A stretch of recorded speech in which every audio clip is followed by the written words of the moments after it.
ఏపీలో భారీ వర్షాలు పడుతున్నాయి. కోనసీమలో గోదావరి నది ఉధృతంగా ప్రవహిస్తోంది. పి గన్నవరం నియోజకవర్గం గట్టిపెద్దపూడిలో నదిపాయ గట్టు తెగిపోయింది.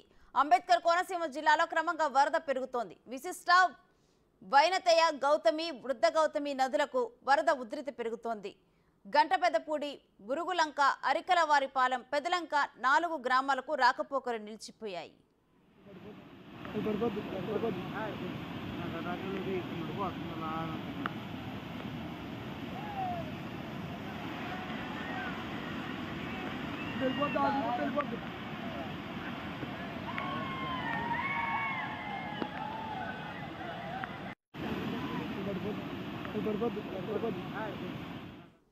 ఉమ్మడి శ్రీకాకుళం జిల్లాలో వర్షాలు దంచి కొడుతున్నాయి. గత 2 రోజులుగా విస్తారంగా వర్షాలు కురుస్తున్నాయి. వాగులు వంకలు పొంగి పొర్లుతున్నాయి. గత 2 రోజులుగా కురుస్తున్న వర్షాలతో రైతులు ఆనందం వ్యక్తం చేస్తున్నారు.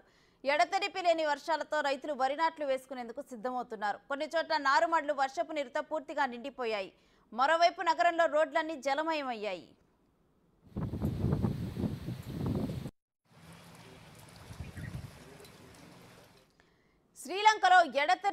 శ్రీశైలంలో ఎడతెరిపి లేకుండా వర్షాలు కురుస్తున్నాయి. 2 రోజులుగా కురుస్తున్న వర్షాలకి రోడ్లన్నీ జలమయమయ్యాయి. భక్తులు వసతి గృహాల్లోనే ఉంటున్నారు. శ్రీశైలంలో వరద ఉధృతి కొనసాగుతోంది. ప్రస్తుతం శ్రీశైలం ప్రాజెక్టులోకి 22,000 నీరు వస్తోంది.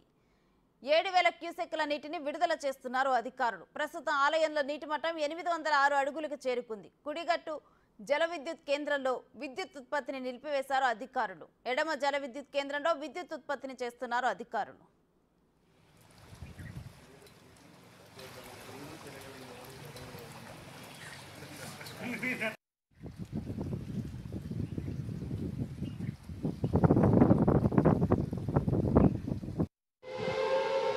పైకి వేసి పందిన్నట్టు ఈ కనపడుతుంది కానీ ఎస్సీ కనపడలేదు.